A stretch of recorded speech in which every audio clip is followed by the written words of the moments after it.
On today's episode, I'm going to talk a little bit about how the real estate market is shifting and changing and correcting itself, how social media is shifting, changing, and kind of going through this correction, or it's just shifting from social media to interest media, and just how that's going to affect you as a human being out in the world, affect our kids, affect your home's equity. This is Charlottesville Unscripted.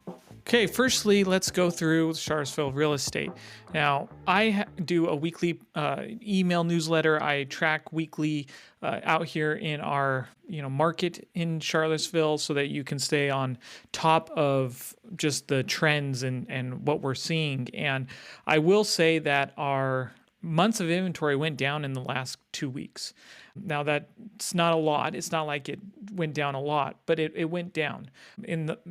Previous to that, we actually started to gain leading up from like when school started to now in the 1st of October. We started to gain inventory in our area, but now it's, we had like 2 weeks of active, either it's active inventory coming on the market and then going off the market as far as rentals or as far as people going under contract. And then we have people who are expiring, meaning they're taking their home off the market.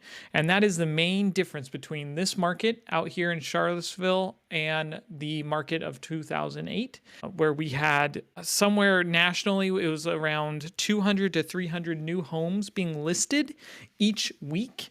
That's each week. And that's because people needed to sell their house. They were underwater. They had to get rid of it. They were foreclosing. There's a huge mortgage crisis going on. And that is the huge difference between now and back then. I actually, right now, am saying to you, if you're listening to this, that we are in a good market. 2025 was a good market.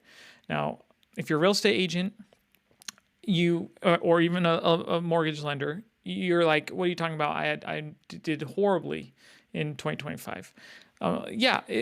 Transactions are the worst they've ever been. Okay, pretty much. We had the worst amount of home sales. We had the lowest amount. But we need to go through this pain for the short period of time for our market to correct itself before we can actually get back to a very good, healthy, strong market. And 2025 is the year that I actually saw from all the data from previous years of me working in real estate. If you didn't know, I'm a real estate agent. I'm sure you know that. But this year, yes, it was especially hard for a lot of agents who sold a lot in the past. And this year it was down quite a bit as far as transactions go. But when we're talking about short-term pain for long-term gain, what I mean is, we need to have high interest rates for this long period of time. We have about 20% of homes right now have mortgages interest rates in the sixes. Let's just say in the sixes or higher, 20%. And we need to continue that trend. We need to have at least 20, 30, 40%, as much of those higher interest rates. Because if you start to get lower, if we start to see a whole bunch of low interest rates coming onto the market, we're going to have the same effect that we're having right now, whereas we have so many low mortgage interest rates for homeowners right now that if they don't need to sell their home, they won't.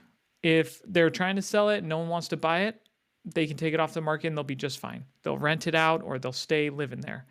A lot of people call it the golden handcuffs. So that is kind of where we're at right now in the real estate world, is at least in here in Charlottesville, we have in Albemarle County in Charlottesville, we have around 500 homes active, and around 200 of those, 150 or so, are new construction that aren't even built yet or they're being built. So we really only have about 300 homes in the whole county and the city of Charlottesville for sale, which is, I mean, if you think about it, that's hardly anything for the amount of people that live here. I mean, we have over 150,000 people in Albemarle County, and we have 50,000 people in Charlottesville, and there's only 300 homes that aren't new construction for sale. I mean, that's really low. And, in the scheme of things, we're still around that 2.6 months of inventory. Homes are going off the market. They're selling. I did my newsletter yesterday. I sent it out, and we have 2.6 months of inventory, which is down from 2.8 the week before. We have the homes that are under contract right now, the median days on market is 5. 5. That's saying that we are seeing people still buying homes, and the homes that they want, when they come on the market, they snatch them up in 5 days. And that's in a weekend. That's basically the home goes live on Thursday. People see it Thursday, Friday, Saturday, and Sunday. And then on Monday, it goes under contract from all the offers they've received. So we're still seeing that right now. The homes that are under contract in the last, that are just under contract, 5 median business days. That's not bad. Now, homes that are still on the market, their median days are around 40 or 30, 38 or I think is what we were at. So I know I'm kind of rambling, but I just want to let you know that if you're looking for a market crash in the Charlottesville area, it won't happen fast. It will have to be, years of just people not buying and a whole bunch of inventory is on the market, and then you're going to have to start dropping your price. Now, we're going to see that in the fall and winter. It happens every year. Home prices will come down a little bit, slightly, but we still have enough people, enough demand that people are still buying the houses to keep our inventory around that 500 point. Now, when we start to get a whole bunch of houses on the market, like 600, 700, and every week they're going up and they're not coming down, then I would start to be worried. But right now we haven't seen it. Since I've really been tracking this all year, but since probably May, we have been in that 500 range. 526, I think, was our peak of active inventory. Then we dropped down right before school started. We dropped down to 460, and then inventory started to come up and rise, and it got to about 510, 515. That's homes listed. And then it went down, and it goes up a little, then goes down, then goes up a little. So we still are seeing a lot of expireds, but our inventory is not rising to the point that we need it to in order to get that. Now, how does social media play into this? I was talking about social media. I'm big on social media, and the algorithms have changed considerably. I used to be consistently getting thousands of views on my videos when I first started out. And then they started to slow down, and I've come to discover that people, they just want to be entertained. The algorithms are just feeding them they're just feeding them what people want to watch. And if you're not meeting that niche for people, they're just going to swipe through your videos. So I'm really diving deep into marketing, and not just marketing, but advertising, because I really am enjoying learning all about advertising and how that is changing maybe the social media aspect into entertainment, and where you're going to have a mixture between entertainment and advertising together.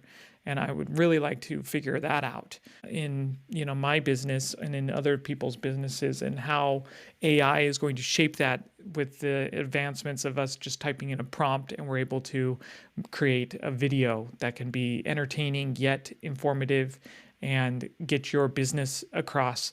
I do think that influencers are going to be a huge factor going forward, because people are not only they don't trust the brand anymore, but they will trust the influencer. And so if that influencer is working for the brand, then they will trust that brand more because of that influencer. So I think that's a huge key in how I'm going to start to switch up my content. And one of those is continuing my podcast, which I started like a year ago, and I stopped. I did 3 episodes. This is my 4th episode. And a lot of it is maybe just me ranting and raving. Maybe I should start getting it more scripted. But this is Charlottesville unscripted. So, it's a lot of me just going through. I hope you enjoyed the episode. I know it was kind of all over the place this time, but I'm just getting back in the swing of things. Enjoy.